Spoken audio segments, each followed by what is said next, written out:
Good evening, everybody, and welcome to another edition of the Sports Exchange. My name is Scott Morganroth, the Motor City Madmouth, coming off of Pundit's Pundit, and now we are in for round two with the Dream Team and plus one. And what a show we had. Jacob Christner of the Pundit's Pundit.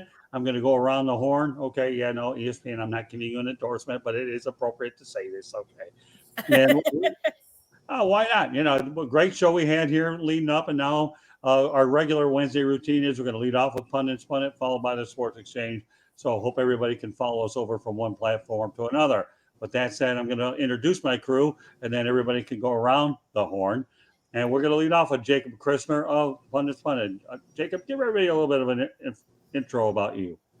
Well, I'm from Atlanta, Georgia, and I created Pundit's Pundit a couple of years ago it started with Pundit Points. Started a couple of years ago during the pandemic. And it all came up from an idea when I was watching the old school football and just realizing, and then once you start running out of time, then you have to come up with ideas. My brother helped me get the stage started when we were in our old house where we were renting, and I got Pundit Points.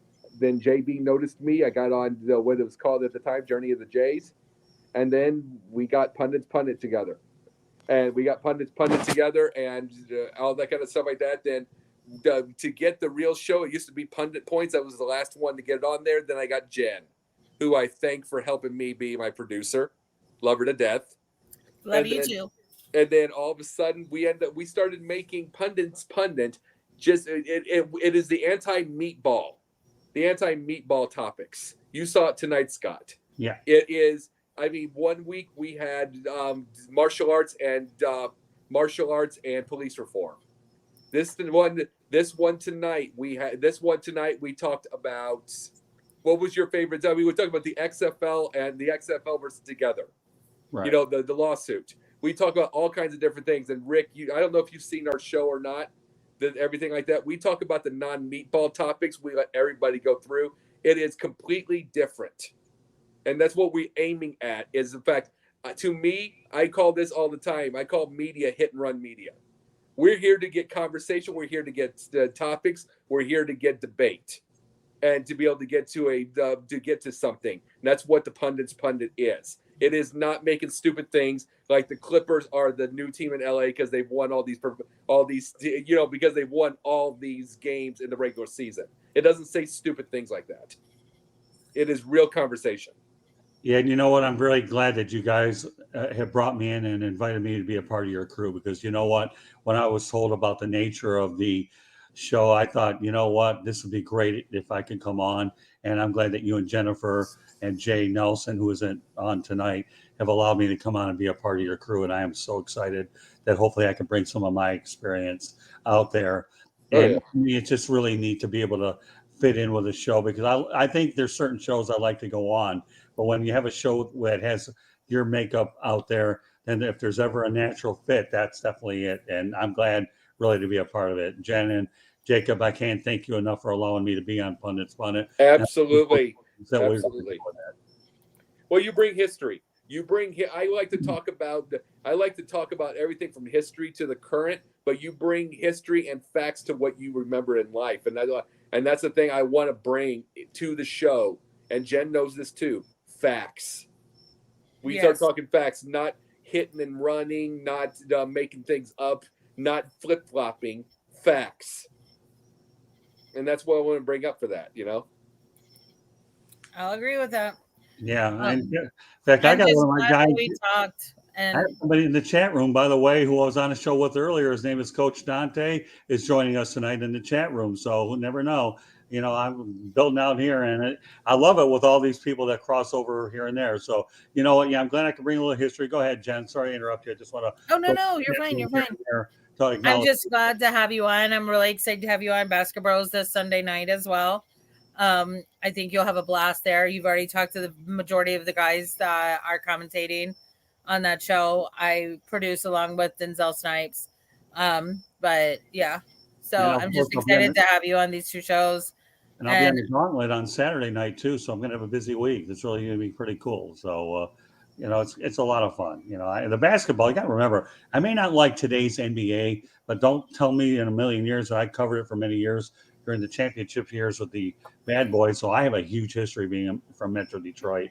And I'm hoping that my vast NBA background will provide a perspective on Basket Bros that will definitely lighten things up again. So, again, that's another one I'm looking forward to. Anything we get involved together, to me, is a blessing anyways. And, of course, so Jen, and by the way, got to let people know, Jennifer Lewis here is going to be on Inside the Pigskin tomorrow with Mel Farr and Steve Ballesteri. She's a permanent analyst on there as well. We brought her in. We really threw her into the fire last week. We had to talk about Watson. We really did. But she passed that with flying colors, so we're going to simplify it a little bit more tomorrow. But you talk about being thrown in the fire, Jennifer. You definitely got thrown in, but you passed with flying colors. So you're really good. I was a competitive swimmer. I learned how to swim by being thrown in the deep end of the pool. It's all I know how to do. Well, and of course, the senior member of the crew outside of me is Rick Curdy, who's been with me on 9 Million broadcasts. We actually met a long time ago when he wanted to promote Charlotte and Major League Baseball in Charlotte. And then, of course, I said, I'm bringing him over to my side. We did internet radio with Peter Ween. I'm forever grateful with Peter Ween as well, how I met Rick. And then all of a sudden, Rick became a permanent part of my network. He helps us in social media. Well, Rick, you ought to feel at home with this crew. Yeah, I feel I'm excited. Jacob, him and I have been sparring for quite some time on social media, but it's been a lot of fun. More like love taps. Yeah, we don't disagree on anything. Yeah, I mean, it's fun, and even if we do, I don't care. It's all about having fun and dialogue. Yeah. And Jan's from my neck of the woods is in Charlotte, North Carolina. So juicy. So it's kind of cool to have someone here from the Queen City. And I'm not talking about Cincinnati. I'm talking about the real Queen City of Charlotte, North Carolina. Ask Charlotte the wrestler. I love it. Thank you, Rick. Ask Charlotte the wrestler. She calls it the Queen City. All right, well, let me go ahead and do some company information before we get this bad boy going. Subscribe to the South Florida Tribune YouTube on our YouTube channel. Go to youtube.com, hit South Florida Tribune, and hit subscribe. That's all there is to it. Even an idiot like me could figure it out if I wasn't subscribed. Or visit www.southfloridatribune.com and follow us on Twitter at Tribune South. Advertise, call 954-304-4941. I know I'm speaking fast, but when you got a stroller, it doesn't matter if you can see it. If you can't, it is what it is. Okay. The audio portion of the show can be heard on Spreaker, iHeartRadio, Apple, Google, Spotify, wherever you get your podcast. My goodness. I've heard people say I talk fast, and you know what? I don't care. I talk faster than most Indy cars drive, so it doesn't make a lick of difference.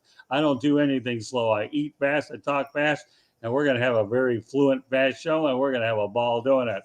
All right, with that said, you know what? I'm not going to tell you what the topics are, folks. We're all over the sports map tonight. So with that said, okay, I mentioned it on Pundit, and I'm going to mention it on the Sports Exchange.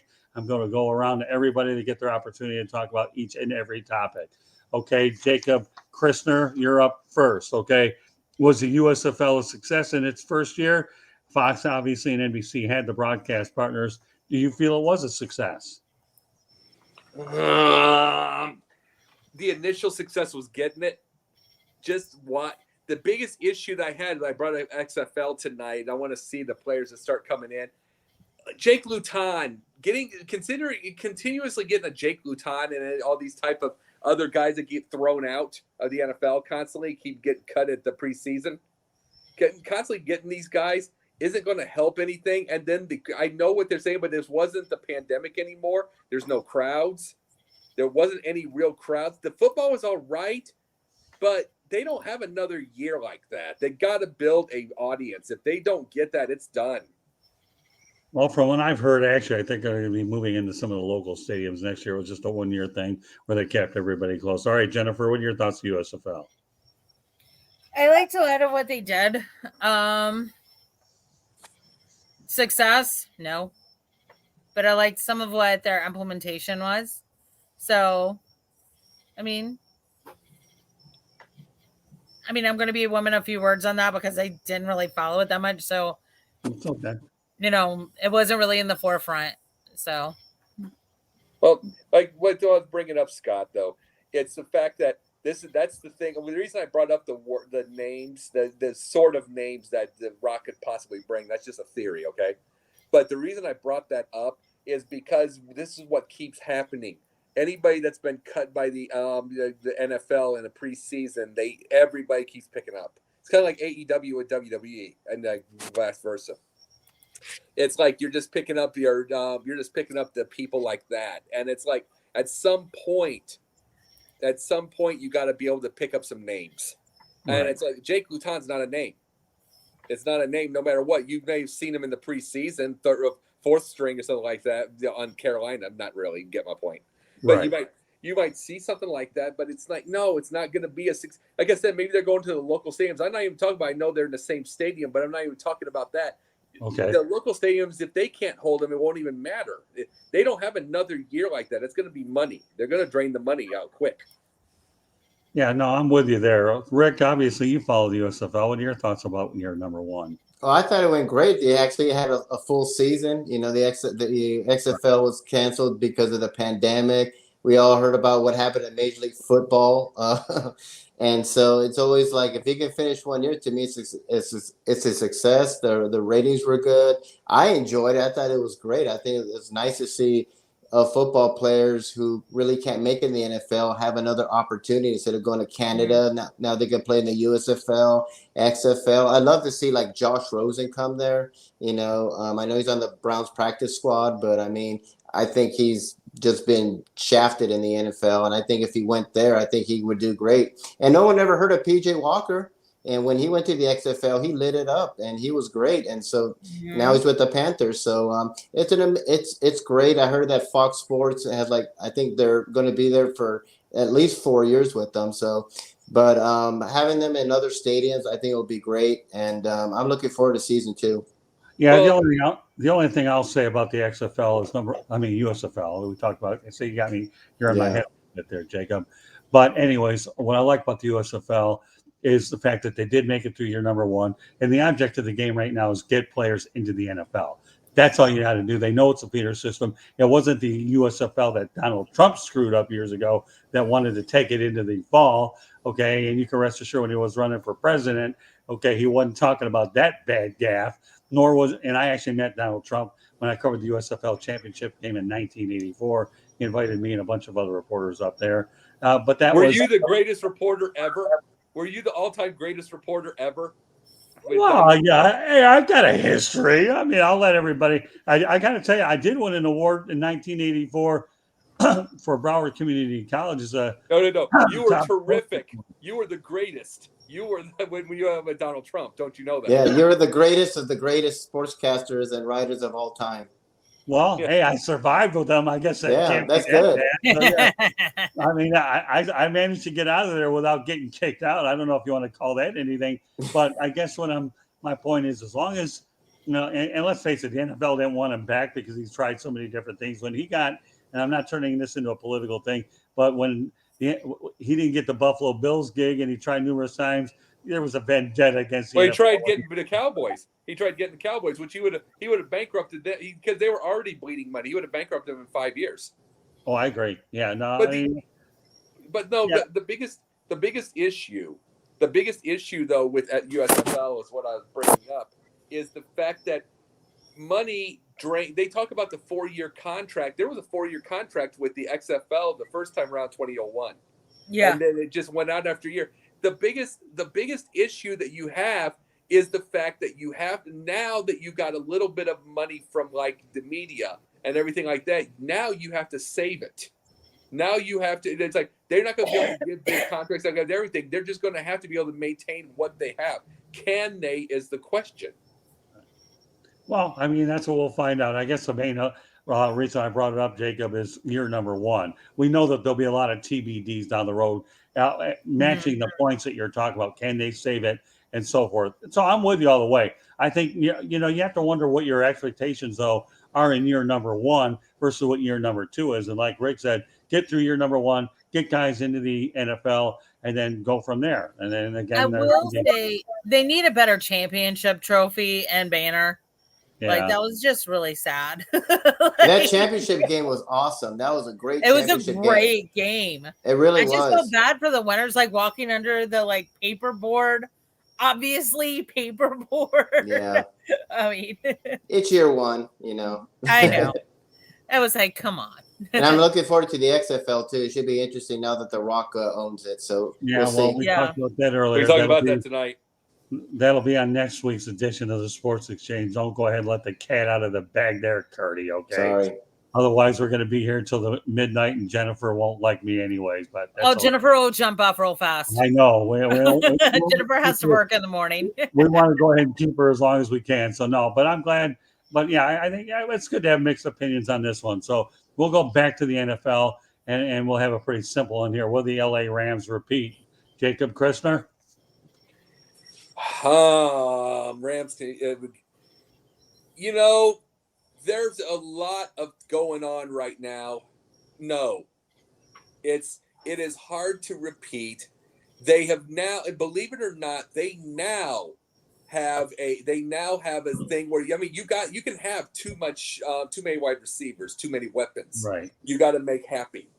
It's like now they added Allen Robinson, which as a Bears fan, I liked him on the thing, but and he would have actually done something. He'd done even more if he didn't have Matt Nagy, which you think Matt Rule's bad. But saying though, I would rather have Nagy. No, you would not.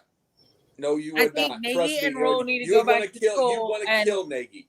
What university did you go to again, Jacob? I forgot because I think they need to be your coaches. The minute you take one more look at Nagy for the 50th time doing a 3rd and 34 and doing a curl for 3 yards, it would piss you off. Trust me on that. But the biggest thing about it is like with the Rams, like I said, you can have two. They keep adding weapons. Good for them. Right. They keep adding weapons. They keep adding everything. But here's another thing to ask for yourself. All of these years of Matt Stafford being an absolute warrior, is he finally going to break apart? Right. Their backup is John Wolford, who I like John Wolford, but he's not the Super Bowl guy. Right. He's not a Super Bowl guy. You might get to a 7th seed, 6th seed, whatever, and an out. I mean, he's a good little backup quarterback, but that's the biggest issue we're going to have with Matt Stafford is he has been, like I said, he's been an absolute unmitigated warrior for 12, 13 years. Right. I mean, he is the last of a breed that will play through the utmost pain.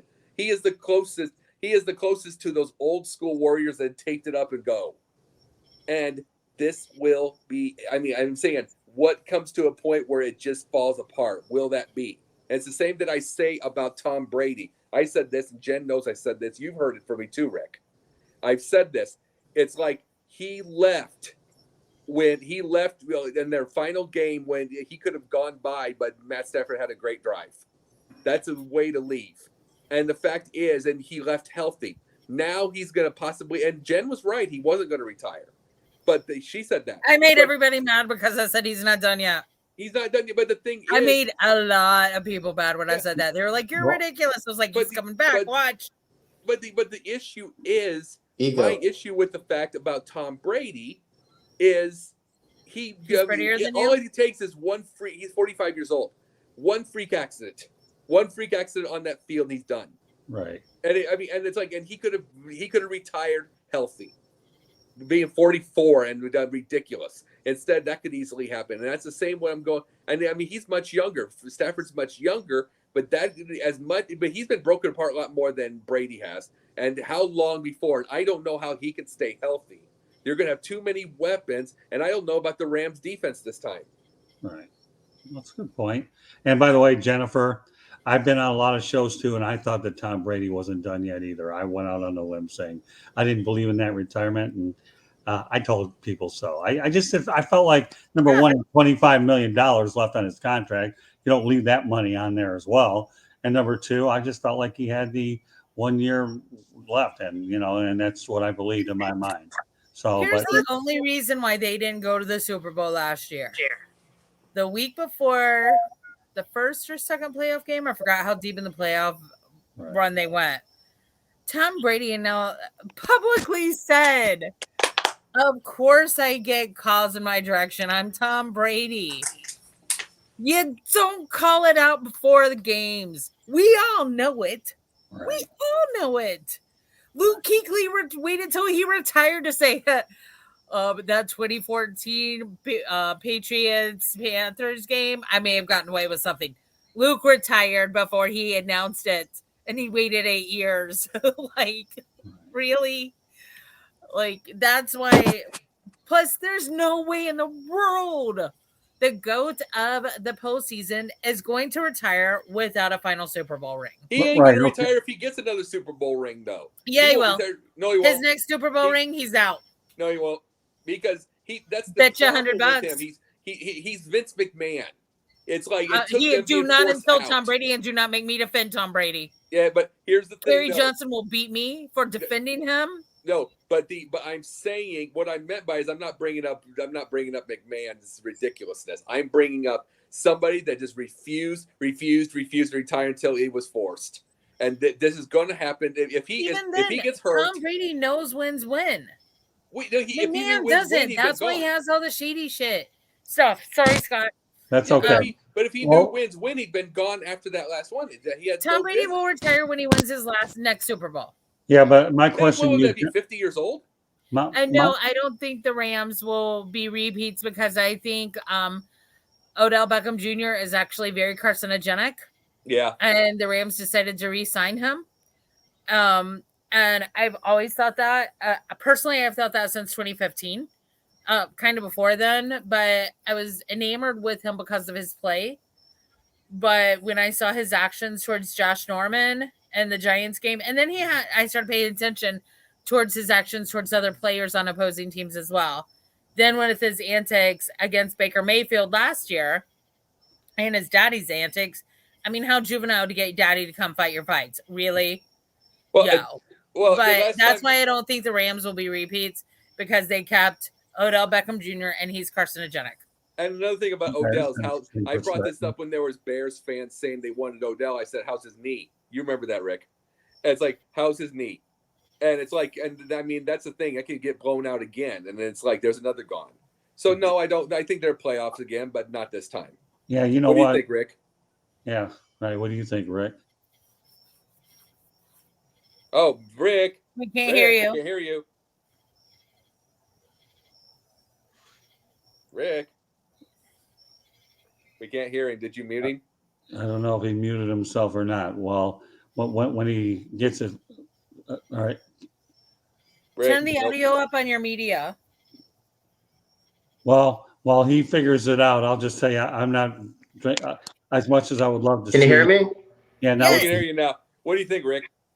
They won't repeat. I don't believe they will repeat. It's very difficult to repeat. Von Miller's gone. You got that Super Bowl hangover going on. And I think they're kind of now relaxed and say, hey, we did it. We won our Super Bowl. I think Stafford's relaxed and won his Super Bowl. I think they'll get deep into the playoffs, but to repeat, I don't see them happening. Yeah, and you know what? I'll agree with all you guys on that. Number one, and I like where you were going, Jacob. Number one, that I think Matthew Stafford is a warrior. He can only take so many hits anyways, but he got the monkey off his back by being able to at least win it once. So at least his career won't be incomplete, you know, and I think so. I love Matthew Stafford. I felt bad he got a bad rap with the Lions, but at least he landed in a place where he could win. And I'm fine with that. So, you know, well, people with actual football knowledge, should see. It's not fans. That's not most fans. So we're talking about this. They kept talking about, he's Matthew Stafford. Matthew Stafford got 5 wins out of some miserable teams. 5,000 yards, 45 touchdowns. They make the Pro Bowl with the Lions. What does that tell you? Yeah. Well, it tells you a lot of things, and we don't have the time to break down that one here. but we'll save it for next week if we have to. But yeah, I think we all agree though that I don't believe the Rams are going to go out there and repeat either. But I'm glad Matthew Stafford. And again, you know what though, Jacob, the common denominator between Brady and taking a lot of hits, and you know, and I'm not going to get into any more Brady conversation. We'll leave it for next week. But let's face the reality. His wife wanted him to bow out and take the broadcasting job, so he didn't get hit, but the competitive driving along would stay. But Matthew Stafford, to me, I think he'll keep him. He'll go to the playoffs every single year. I really do. And then you hope and pray their defense is enough. But I think their window's closing. It'll be interesting what happens in 2 years. All right, so let's turn our attention to college football, all right? Will Notre Dame ever be taken seriously to win a national championship? No. Okay, go ahead. Why? No, absolutely not. They won't, because one of the biggest things that you have an issue with is I have an issue with. Now it starts here. NBC. They had a chance to get rid of that NBC deal to go get a real media deal. They did not. It's been around since 1988. It's not a real deal anymore with all these media deals we have now. That's number one. They did have Marcus Freeman. That is correct, but they got the same type of offense, same type of every bit of deal. They have great defenses. Marcus Freeman was one of the areas on that. So they got these great defenses, but there is still a smidgen left of that. Plus the fact they're also independent, other than playing the ACC teams. So really, while you're doing something like that, and they see, at least Notre Dame once used to play all the harder teams, kind of like Pat Summitt used to do with basketball and play all the harder teams and beat them. At least they used to do that before getting their butt kicked by Alabama. But now they have got some pretty crummy teams on their schedule this year. So you'll see the 9 wins, 10 wins, whatever. But they will not until they go to a conference. They will not until, well, for one thing, there's going to be a lot of stuff they're going to have to do. First off, it is, you got to remember, they're in Indiana in the winter, in an era where so you're going to have to go get some real recruits. You're going to got to go get recruits. It's like, I can tell you this, Iowa's going to struggle the minute Kirk Ferentz is gone. I can tell you Illinois they never do any good. Doesn't matter who they get. Right. It's like, I mean, even though you can go get all the money in the world, put all that stuff, you still got to go tell them to go in the late November to Illinois. It's going to be funny to watch UCLA and USC go to Iowa in the middle of November. It's going to be hilarious to watch that. But the problem with, like I say, all these things is, again, it's just like what I was saying with Green Bay and Chicago on our show, the Pundit's Pundit. It's one of the reasons I say that. You cannot expect these players anymore, especially when you can go to Miami you go to University of Miami. Thank you with your U. You can go to the U for your stuff now. You go to Florida for it. Right. You can go all those places for that. And now all the warm areas, University of Florida, you can go to Florida State. You can go to UCal. You go to UCLA, anything.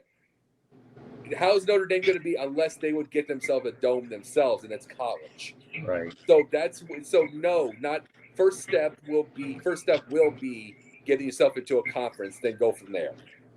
And a real media deal. Okay. All right, Rick, what do you think this time? Yeah, I agree. Notre Dame, I mean, those days are gone. You know, Brian Kelly did a great job there.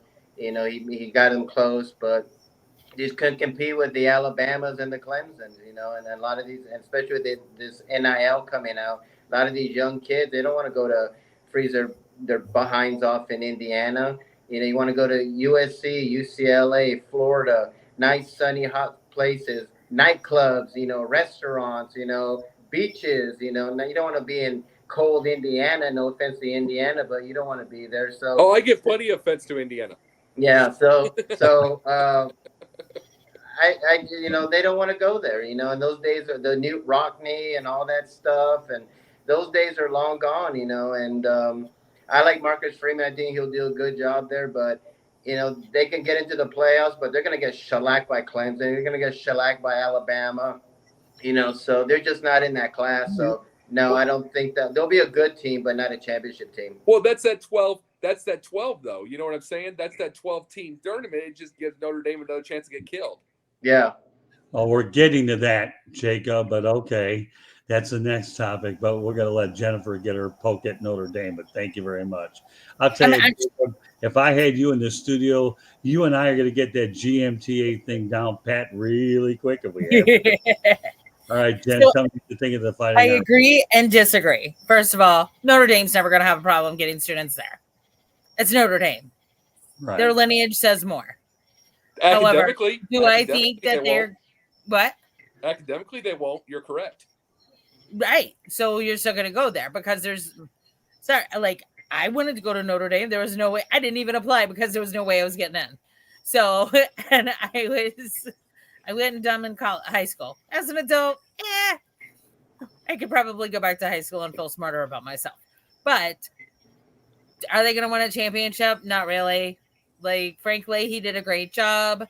Kelly did a great job, but it's not in the near future. Not until, like you guys said, they get into their football team, and I mean, it's stupid how they've like divvied up their 80. I don't know what they were what they were smoking when they decided to just put their basketball team in the ACC. Like, if you want to play with the big boys and you want to divvy up your team, go or everything but football. Sorry, my husband just corrected me. SEC for football. I don't know if they'd allow it, but hey, if you want to go play with the big boys. Well, I'm sorry.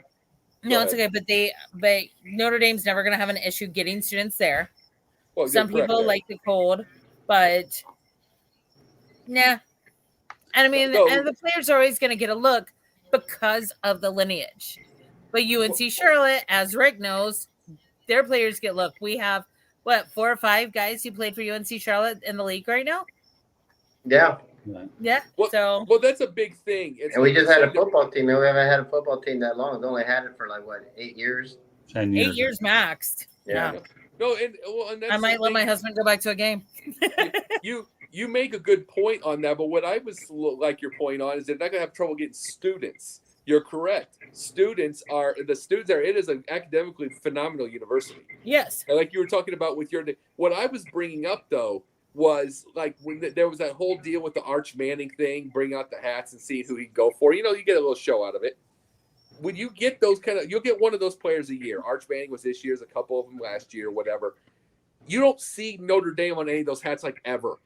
Or the people, or what do you think? There's always like Texas, Alabama, Florida. It's always that you never see Notre Dame on those hats for the big name recruits. Like when you see the big ESPN specials, you never see Notre Dame. Right. And I'm just saying what I'm saying. The big ones, as like I said, it's like Arch Manning going to Texas. It's like it's Texas, and even though Texas isn't great winning right now and stuff like that, it's still Texas in December. Better than December in Indiana. Yeah, I think you know what. Sorry, Scott. That's okay. I know where you're going, Jacob. Number one, okay, a lot of players nowadays do like the warm weather climates, the Florida States, the Floridas, Miamis, Alabama. But I think the real big thing here is we know that Notre Dame is a really big academic institution like the University of Miami. But here's the kicker, okay? The Fighting Irish need to get in the Big Ten as quickly as they can. They really do. That's the ideal conference for them. You saw how they compete against Ohio State. And we know Nebraska went to the Big Ten, but they played in a pathetic conference with the Pac-12 at the time where you had Oklahoma and Texas, and they got humbled badly. But I think Notre Dame would fare a little bit better. And Penn State didn't have it easy either. They were invincible. Yet what you have with Notre Dame, though, and Penn State, though, Jacob, is they're independents, and all of a sudden when you start seeing teams every year, okay, they're not so independent. They get used to how you do things. So the reality is, I just don't think Notre Dame will win a national championship, especially under the way things are now as an independent. And you're right, Jacob. They do need to get in a conference where it's a much bigger deal academically. Not only that, but support their other sports as well. Well, here's my thing. The thing is, that NBC deal has scalded me for 10 years, and it's even worse now.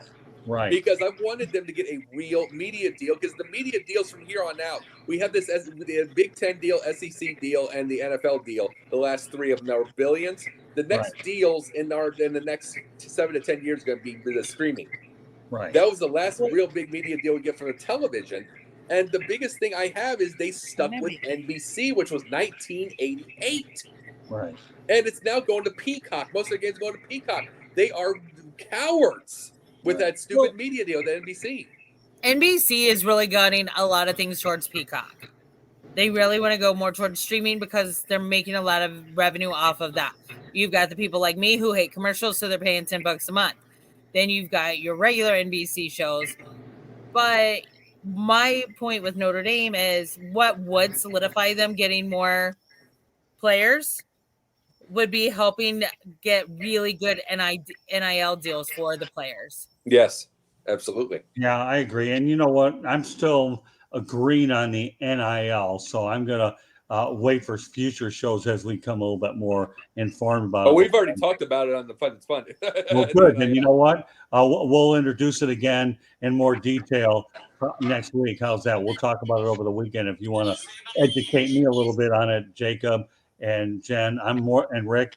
I'm more than willing to go ahead and talk about it next week because I'd like to learn more about it myself. Right now, I'm just one of those things where I'm just kind of learning about it, so I just gradually ease into it. So, sure. But let's face the reality. Notre Dame has one of the highest academics standards anyhow, so you're not going to get a lot of your best athletes because of the academic standards there. And we'll just see. I mean, who was the last guy that won a national championship there? We know it was, I believe, Lou Holtz, and then I believe Holtz. The 88, wasn't it? Yeah. Dan Devine, I think, won one there too, didn't he? What? No, he didn't win it. Did not win it. Dan Devine, I thought he did. Oh, no, Devine did. Yes, I'm just talking about, but I'm saying go behind. Devine was behind. Dan Devine was behind Lou Holtz. Right. Well, wasn't Charlie Weiss? We know that. Yeah, right. Yeah. Right. So I guess it's safe to say if there's a majority here that we all do agree that Notre Dame, their chance of winning a national title aren't very good. All right, next subject, but Jacob kind of really pointed it out a little. Now we'll go into more detail on it. College football playoffs are expanding to 12 teams as early as 2024, as late as 2026. Long overdue, Jacob? No.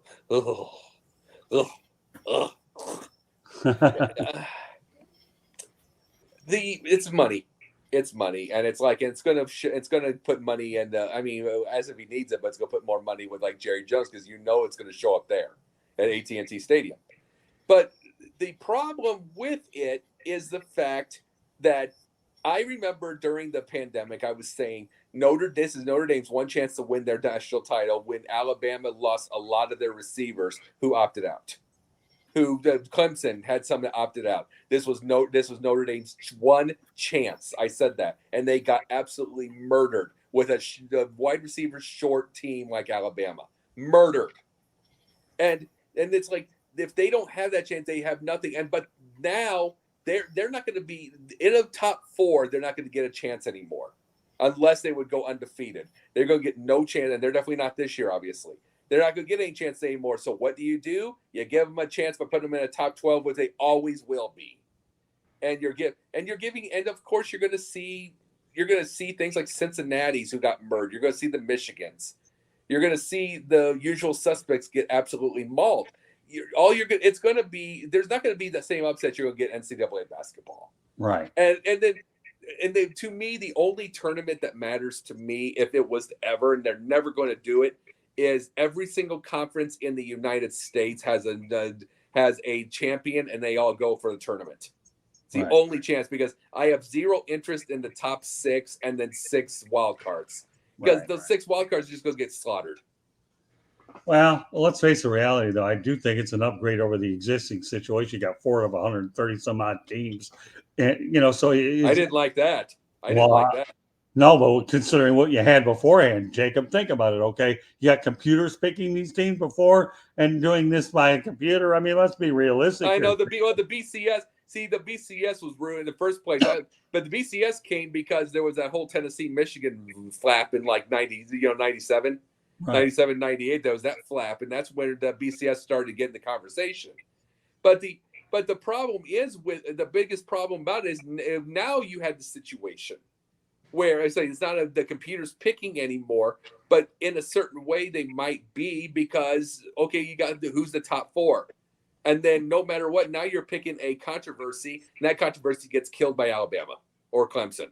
Oh, that's true. But you got to remember, no matter what. Yeah, but you got to remember what you had before. I mean, I'm not going to tell you that the 12-team situation is perfect, but at least you won't have to worry about those borderline teams that are going to whine that they shouldn't have got in. I never believed the University of Central Florida deserved to claim themselves national championship unless I want to laugh all the way to the funny part because that was a joke. Hanging their own freaking banner over at that stadium. Oh, we're going to be 1 out of 133. Say, hey, we're the national championship participation trophy. All that business. Give me a break here. Give me, but I'll tell you this. Give me a tournament. Every conference in the United States goes at it together. One time, we'll see. Maybe you get an upset or 2. But it's like, other than that, I am not interested in the top 6. I'm not interested. Eventually, I'm not interested in the 5-5 team getting into a tournament. because that's what will happen if you get 12. It'll be 32, then everything. That'll be the next 15 years. Not interested in that kind of thing. That's what's leading to. Well, let me tell you, by the time it hits 32, I'll make a big time prediction. Jennifer's not going to like it, okay? By the time it hits 32, I'll be taking my concrete nap up in Wisconsin. I ain't going to see the insanity anyways. But I know Jennifer, okay, tends to be a little protective outside of candy. She don't want to see me take a concrete nap. Not yet. I still like you. Not yet. Exactly. All right, so Jennifer, let's see if you can break up the insanity with him and I talking about 12, even though it'll never get 32, 36, or whatever the heck the number will ultimately be when I am long gone in the voice of Ernie Harwell, the Tigers legend, and my mentor. Go ahead, Jen. I'm not gonna lie, Jacob. You know I love you, but I got a little distracted by your answer. Can you please repeat the initial question? Sure, absolutely. College football playoffs expanding 12 teams early 2024, 2026. What do you think, Jen? You like it or you don't? I don't like it. It's stupid. What's that? It's stupid. I don't like it. Okay. Because we don't need to have why? There's one championship, like y'all were just saying. There's one national champion. Lately, it's been Clemson or Alabama, but LSU was one, but still. Oh, you need to talk to our friend Dom about his theory on Clemson. He's got a really good theory on Clemson. Don't worry, he'll have his airtime. You don't have to worry about that. Just remember, make a sticky note to ask him about his theory on Clemson. It's actually really good. I don't want to take credit for it, but it's good. Well, we're mixing all your people into this platform tonight. We're just getting started, folks. You're looking for some wild shows. This is the first of a lot more of them. All right, Rick Curdy. This is one of the few shows you've been pretty quiet about until we give you a moment. Let's see if you can break the insanity part of the whole thing. Go on, Rick. I love it. I hate it. They should have expanded it a long time ago, but 12 is way too much. It should be 8. 8 is enough, in my opinion. 12 is going to water it down. And I agree with Jacob. You're going to see the Cincinnatis and the Memphis and the North Carolinas and all these other teams, with a weak record that have 9 or 10 wins get in, and they're going to get shellacked against Alabama and Clemson and Ohio State. So and now that Brian Kelly's with LSU, I guess he can choke in LSU that he choked with Notre Dame because he couldn't win the big game. So we'll see what happens. Let's see, but here's the issue with Brian Kelly. He was he's an East Coast coach that made a little bit of a decent amount of time at Notre Dame. Had some good success, had all that kind of stuff. SEC football, him replacing Eddie Orgeron, who's a limited X's and O's coach, but he's the heartbeat of the absolute heartbeat of Louisiana, the heartbeat of that college. And you're replacing him with a guy who completely and utterly faked that whole dance, faked a Southern accent, went stupid. That was no kidding. Went terrible. No, that grates me so bad. Bad. He's from Boston too. That's the funny part. I'm Southern. Y'all don't hear a Southern accent out of me, except for the word y'all. It was dumb, and it's like he was trying to be Eddie Orgeron. Eddie Orgeron has his own personality, and and he became the heartbeat from being a real personality. And he's trying to bypass him. He never will. And this year they're going to have a struggling year. And here's the deal: they had a struggling year in Orgeron's final year, but it's still Eddie Orgeron. Yeah, you love the guy. He's the last of a breed that can get away with not having a pile of people to ambush him and want him fired. He's that guy you want to party with. It's like Bill Murray being a coach somewhere when you get Ed Orgeron. Well, let me tell you, you want to talk about Ed Orgeron being the partying guy. I agree with you. I like Coach O, and there's nobody can replace him, and they give him $17 million to leave. But if you want to party with another guy, I'll go back in the history books. Party with Wayne Fonts of the Lions. He was pretty good, too. I worked with Wayne for a few years. I went to school with his kid, Jacob. And I'm telling you, Wayne Fonts and Ed Orgeron, you put those two in the same room, and I'd love to be with those two guys. That's unbelievable stuff. Wayne Fonts. It is so hilarious. I knew from Wayne Fonts when he was doing defensive coordinator at Tampa. Right. And it's and then goes to Detroit, and then that's it. Yeah, but you know what? He did something that no coach has been able to do since they won all. He won a playoff game. Yeah. No, but he's Bill Walsh at Detroit. Huh? He's like Bill Walsh at Detroit. Yeah, that's the Well, most success they ever had. kind of is a little bit. He's the all-time winningest coach, the all-time losingest coach, but at least he won a playoff game. And so, we'll take the good. I love Wayne Fontes, and so did Barry Sanders. And I may throw a little curveball in the mix. If Wayne Fontes was still the coach, Barry Sanders would be the all-time rushing leader. But that's well, there's no question. Yeah. And the thing about it was, and one of the biggest things also is the fact that Dan Campbell, if he's allowed to give him a chance, he's going to break them all. Oh, I think really believe that. Yeah, well, don't worry. We'll save that for next week. But yeah, that's a valid point, Jacob, for sure. So, all right, one more topic here that we're going to talk about. Then everybody's going to we have our parting shots version where everybody gets to talk about whatever they want. So, should minor league baseball be unionized, Jacob? Oh, yeah. Oh, yeah. Okay. Another thing we talked about on Pundit. Another thing we did. Oh, and it's like, yeah. And it's see, the thing is, to me, maybe it's not yet, but real soon. And it's because the biggest issue is single A players make $11,500 a year. Without the bonuses, they $11,500 for the double A, $13,000 for triple. The numbers came out when Tim Tebow went into baseball, and he had a $300,000 bonus. So he had that. These players will get a $210,000 bonus and have to live off of it. It's like at some point, the Cubs this year were one of the first teams to actually have really nice apartments built for them, the minor league players.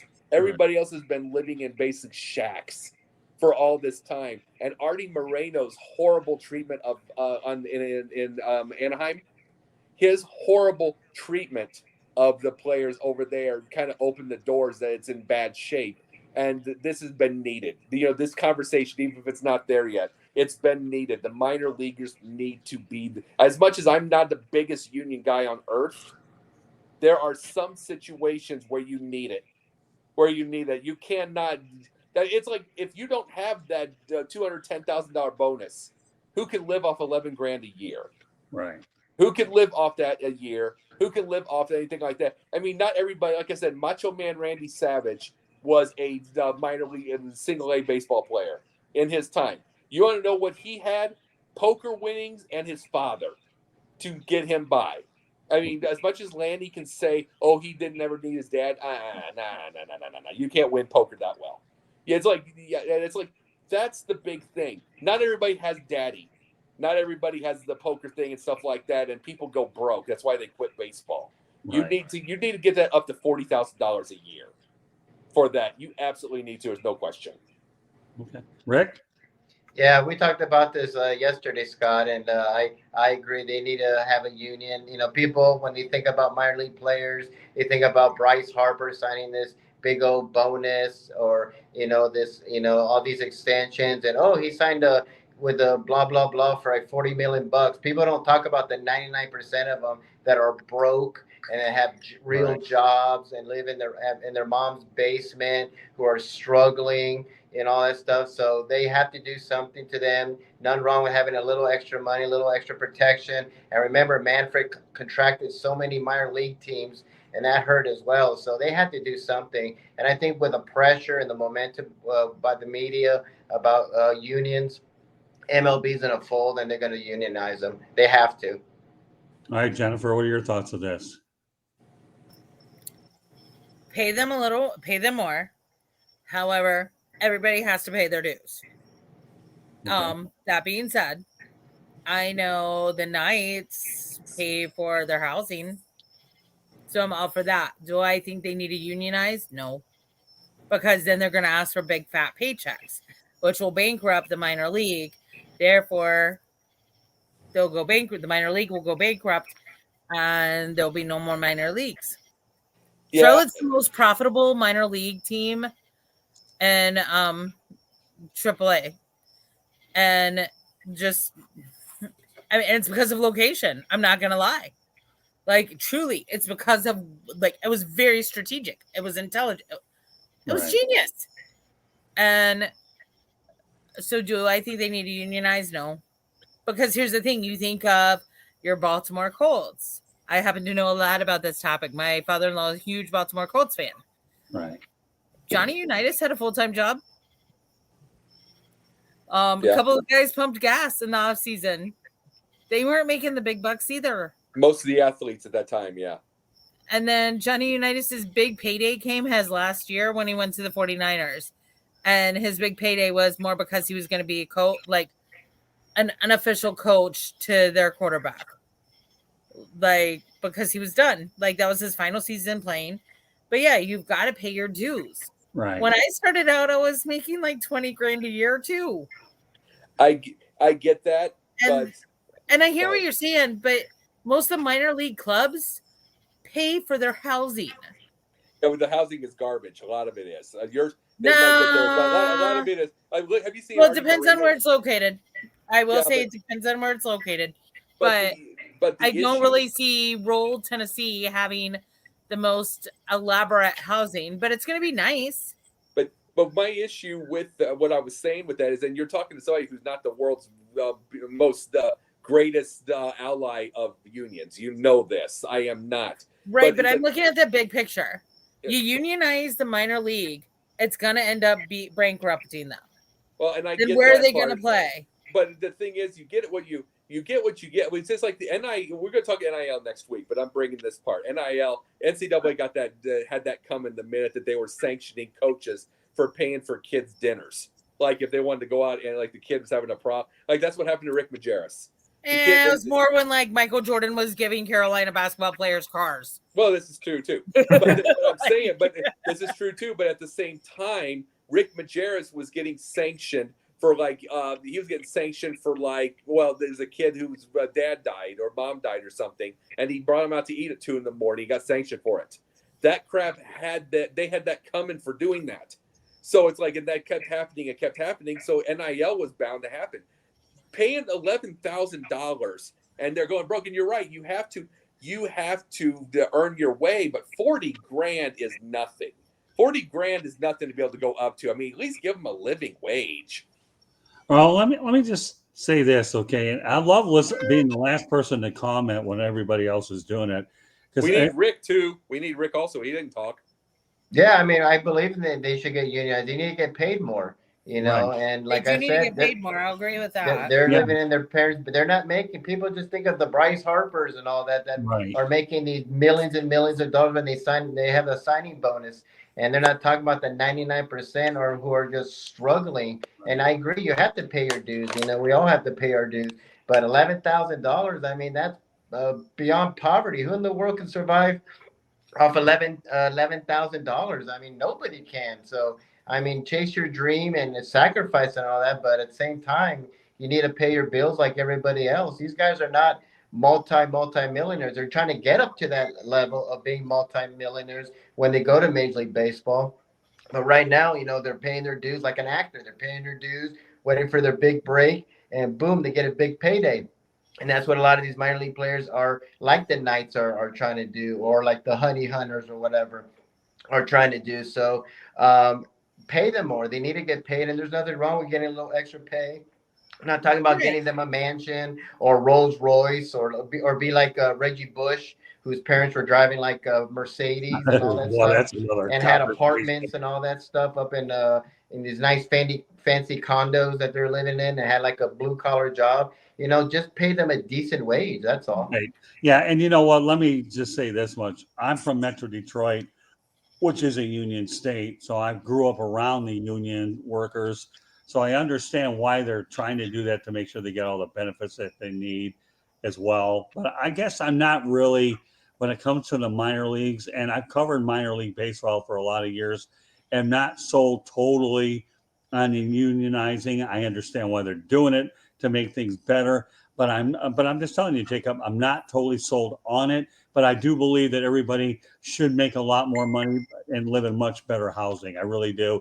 Because you can't, the system is what it is. And a lot of guys are probably leaving a little bit earlier to not pursue them. You know, let's face the reality. You know, you can bump the wage scale up from every level, from single A, double A, and triple A. And then if you're good enough, you're going to get the big money anyway. So I'm not really, and I'm a union person that grew up in a union state. So I understand, you know, when it comes to the big three automakers, I totally get it. And I know why they do it, to make sure they have benefits.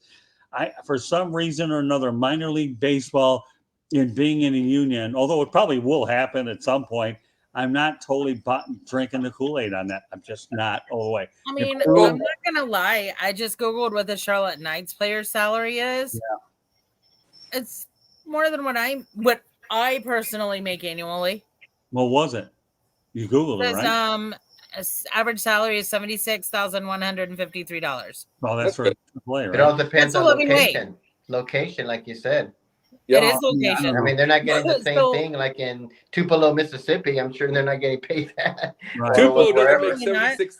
Tupelo doesn't make $76,000 in their gross domestic product anyway. So, you got Elvis and you got fried peanut butter banana sandwiches. Yeah, and it does need to be more even. Yeah, I don't think they, like I said earlier, they don't need to unionize. They do need to get paid more. I think 75, 76 is an average salary because you can focus on your game. Yeah. That's great. I mean, that's great. And I hope all of them are that consistent, but they're not, unfortunately. Right. As long as the unions work for everybody, that's good, because if they don't, you're going to end up like Jimmy Hoffa buried in a giant stadium somewhere. Oh, God. The biggest thing is now with all these stories, okay? LIV versus Live versus PGA. Kidding. Yeah, Live versus PGA. The minor leagues with unionization. NIL, all this stuff. The chickens are coming home to roost. There is a lot of this stuff. Every bit of the original problems, like PGA with all that stuff, everybody gets greedy. Right. They get greedy. Yeah. They get stupid. They get everything, and then everything comes home to like this. Then people get pissed off when there's competition or something like that happens, but they don't see their own ego. They don't see their own ego in the way it started in the first place. They won't admit it. And it's like the chickens are coming home to roost now. It's like I said, no, I will never be a full-fledged, and someone who's been an actor, I'm going to have to do a union, but I'm not the biggest union advocate in the world. I'm the biggest union when it works advocate, with the original idea of protecting a worker, not the union that acted like the CEO that they're going against. Good point. Yeah, no, I'm with you. You know what, Jacob? To me, you nailed it dead on there. I'm sorry to interrupt you, but you nailed it dead on. Yeah, I appreciate you saying that. It's like the unions go, the unions as from that thing with the greed and stuff like that. But at the same time, I want workers protected. That would be the ball players. That would be, if it takes that. Just to get them, like you brought up $76,000. I'd love everybody to get $76,000. I'm just looking for 40. Okay. Well, you know what? That's why we have these open conversations. I love listening to everybody's opinion. I think that's what makes this a great show, where the opinions are coming all over the place. And that's what and developing a group here that I have a very intelligent set of commentators. And you know what? This is a blast just being a spectator watching. And I love having Jen on with me again. That's awesome. Oh, I love you, Jacob.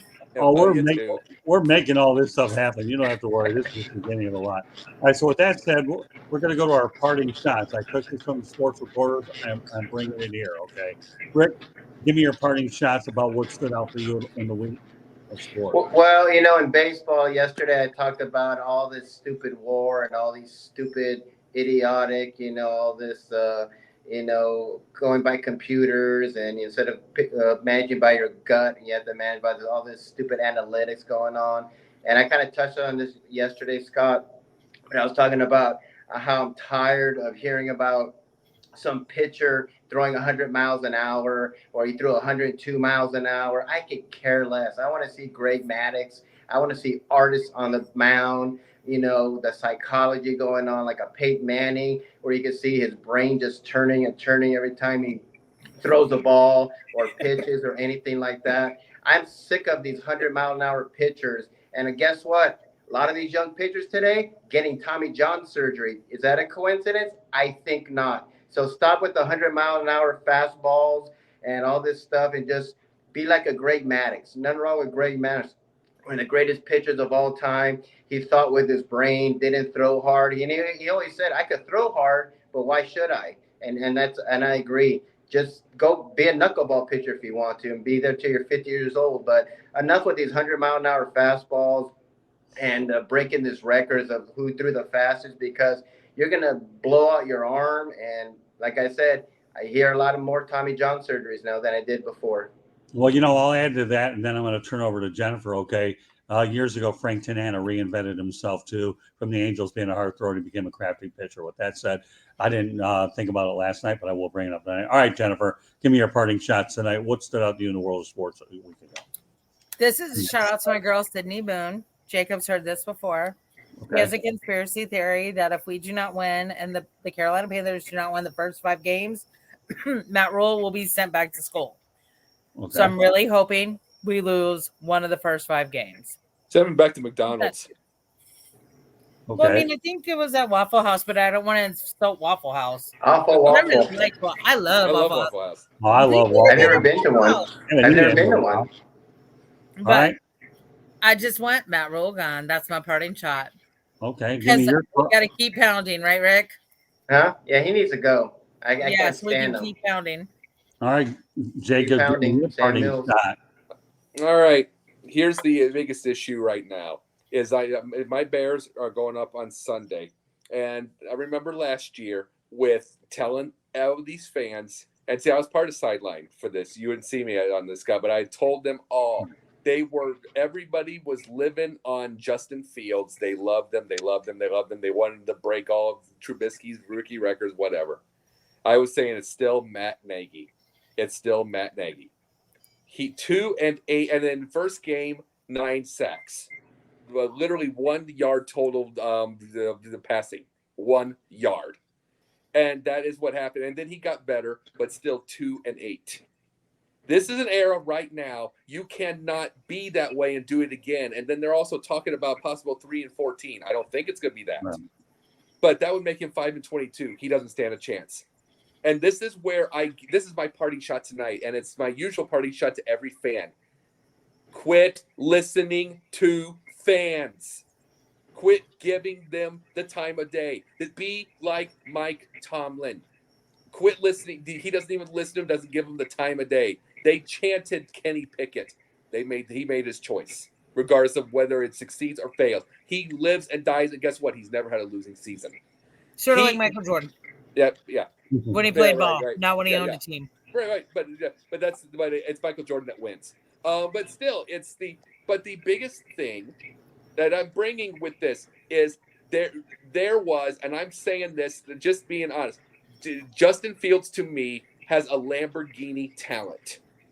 Okay. Mitchell Trubisky to me was a Dodge Charger, which is still nice. It wasn't Lamborghini. Dodge Charger. But if Matt Nagy could not run a Dodge Charger, an automatic, nice, but he's going to grind the gears off the Lamborghini, and he did. Now that Lamborghini has to ball out beyond the world. He literally has to have a year where he can either. Justin Fields is overrated. Sorry, I love you. That's fine. But I'm just bringing it this way. He has to have a year where but you got to remember, I was saying in the beginning that he didn't belong with Matt Nagy. So I'm just bringing this. He has to have a year where he completely balls out and gets his bag and gets his money, because the Bears, the new ownership's going to want they're going to want that franchise right there for the new stadium. He's going to have to ball out, or they're going to be looking in the offseason with whether it's a draft or that way, and it's going to be number 61 as far as quarterbacks since 1984. And that was as much as he. And if you do think he's overrated, cool, and that's understood. But the biggest thing is, I'm going to hate this again because I'm sick and tired of this. It's like, quit listening to fans. There is my parting shot. Okay, I'm going to go reiterate from the baseball show to you guys, okay, and a new audience tonight. The one big element missing in baseball that we don't see enough is the complete game. Sandy Alcantara here with the Miami Marlins is for. I love when Roy Halladay was putting him up there, and the list goes on and on. I'm not going to get into a million of them. We need the complete game back, okay, and that's all there is to it. Why do we need the complete game back? Because you're asking pitchers to pitch once every 5 games, okay? And you need to give the bullpen a break, okay? Don't overwork bullpens. I don't like it. I don't mind the 3 batter minimum because growing up in my day, pitchers were pitching 2 or 3 innings to get saved. So what's a stupid 3 batter minimum? Need to complete game. Whether Sandy Alcantara gets Cy Young, not really worried about it. Hope he does. But where are guys like the Roy Halladay's? Cliff Lee, I think went ahead and threw a few of them, right, Rick? And the Yep. list is on and on in the modern day. But I grew up with guys like Mickey Lolich, who, by the way, should be in the Hall of Fame.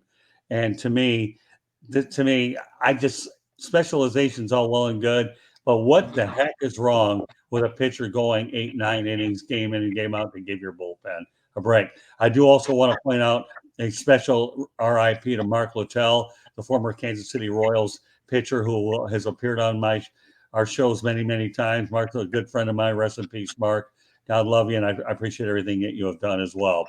But bring back the complete game, folks, because you're going to wear bullpens out, and to me, that's really what it's all about. And I like what Rick said. If you're looking for the 100-mile-an-hour fastball, let's get smarter. Okay, it's analytics that's ruining the game, Scott. I mean, people like Kevin Cash and all these guys are so diehard about it. Yeah, we know that what analytics is doing, but to me, and I don't like these openers or any of that stuff either. But we won't get into that for another time. But Rick and I talk about this ourselves. They have optional Tommy Johns now.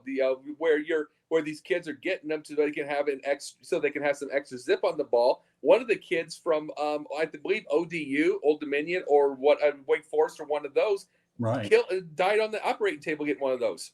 Really, no kidding. Yeah, and it's like this has come to this, and it's like.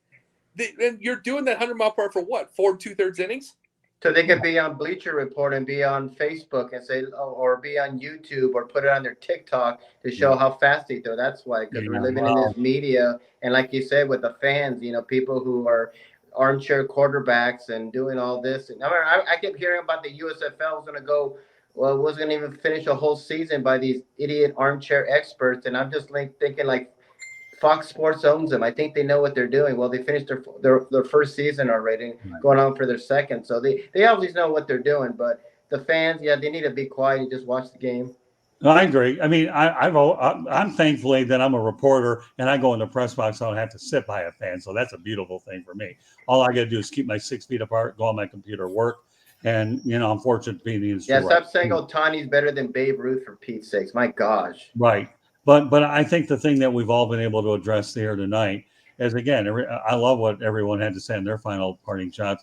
I just want the complete game back as much as possible because we grew up there and it saves bullpens and all that. And, we'll see where it goes.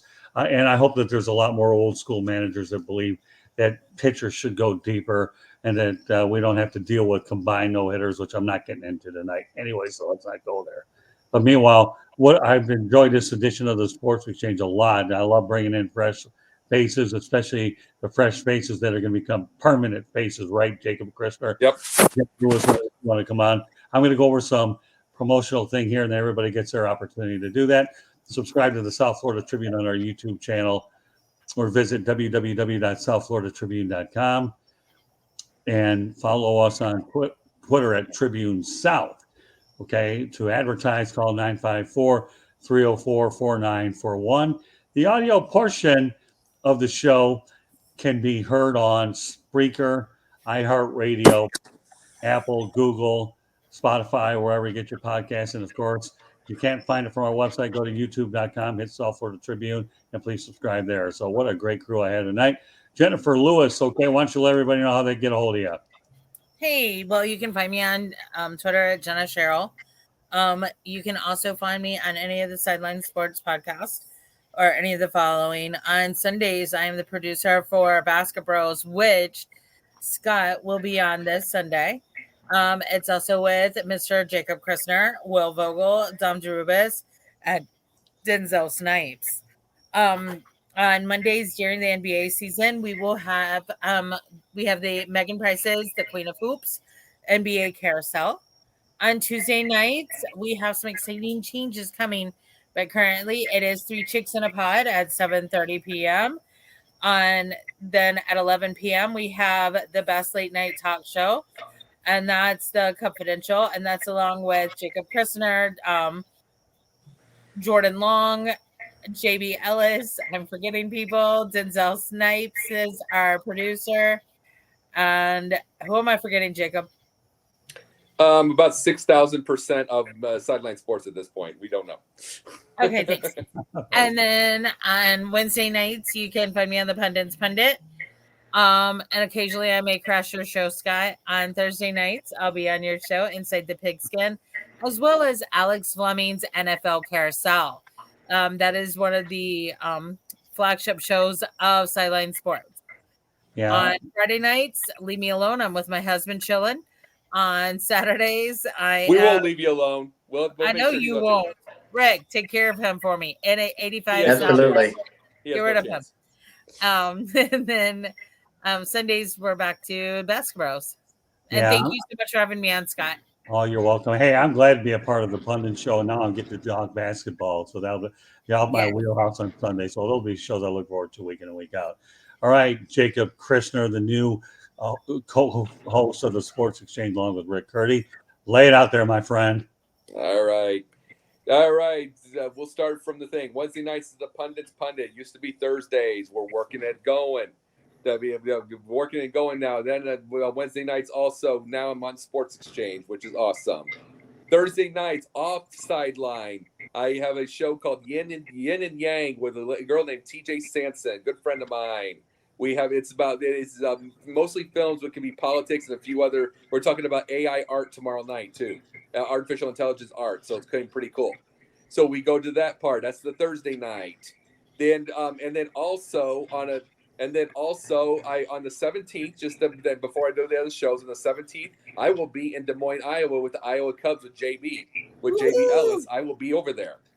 So I'll be over there at the Iowa Cubs, and we got our credentials. So I'm going to be over there, and then plus I live near Quincy, Illinois, so I get to go visit home a little bit. So we get that, and then I got invited onto last Saturday for the Gauntlet. Hopefully, I'll get other Gauntlet shows. So we'll see. Sunday nights, Basket Bros. Monday nights during the season, the NBA Carousel with Megan Price, and Tuesday nights Confidential.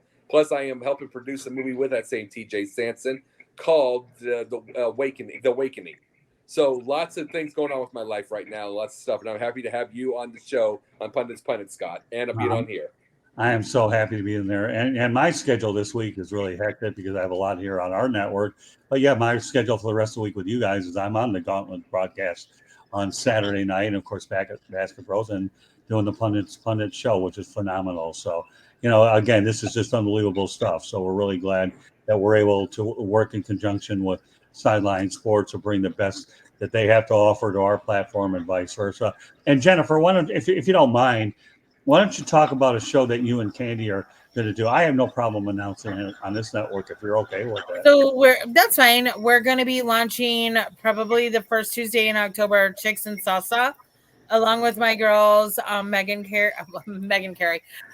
Price and Carrie Johnson and Candy. And we're going to be rotating it. 1 week it's going to be Chicks and Salsa, and next week it'll be 3 Chicks in a Pod. Very good. Well, we're definitely looking forward to that. Candy Ebling's deserved her opportunity to have a break. And Candy Ebling, obviously, without her, with South Florida Tribune wouldn't be what it is. And she's also a host for Fire Up Wisconsin as well. And last but not least, the guy that I've been working with for a while, Mr. Rick Curdy. Put it out there, my friend. You can find me on my website at www.charlottebats.com. Founder and CEO. We have a petition on there to bring Major League Baseball to Charlotte, North Carolina. I'm also on Facebook under Charlotte MLB, Charlotte Bats Baseball. I'm on Twitter, Charlotte Bats Baseball. Instagram is Charlotte Bats. And I'm also on LinkedIn under Rick Curdy. And if you have any comments or questions, you can email me at cltbatsbaseball@gmail.com. Yeah, and Rick does this incredible job helping us on our social media to make sure everything is shared via his Twitter accounts, and he's been a contributor on 108 Stitches Baseball Talk, Sports Exchange, where we need him. So, Rick, we always appreciate you helping us out. Also, special shout out to the individuals that participated in the chat room. Coach Dante, thank you very much for being coming on tonight. Candy Ebling, of course, had an opportunity to watch it. Ralph Williams. So it's always good to get some interaction in the chat room as well. So meanwhile, great first act, Mr. Krishner, Curdy. Appreciate it. You two every week. Jennifer, we're going to bring you on, and we'll look forward to see JB Ellis come on. And and whoever else can take on this incredible group. So on behalf of Jennifer Lewis, a professional fan, is that PURR? Okay. Yeah, professional fan. Yeah, I don't need to have my eyes checked because I only had 5 operations anyway, but I'm still here. And thank you for having me on, gentlemen. I hope you'll have a great evening. Oh, it's been great. Take care of yourself. And Jacob Christopher, my name is Scott Morgan, Motor City Madmouth. Thank you for joining us, and we will catch you the next time. Good night, everybody, and have yourself a great Thursday. Good night. Yeah. Good night.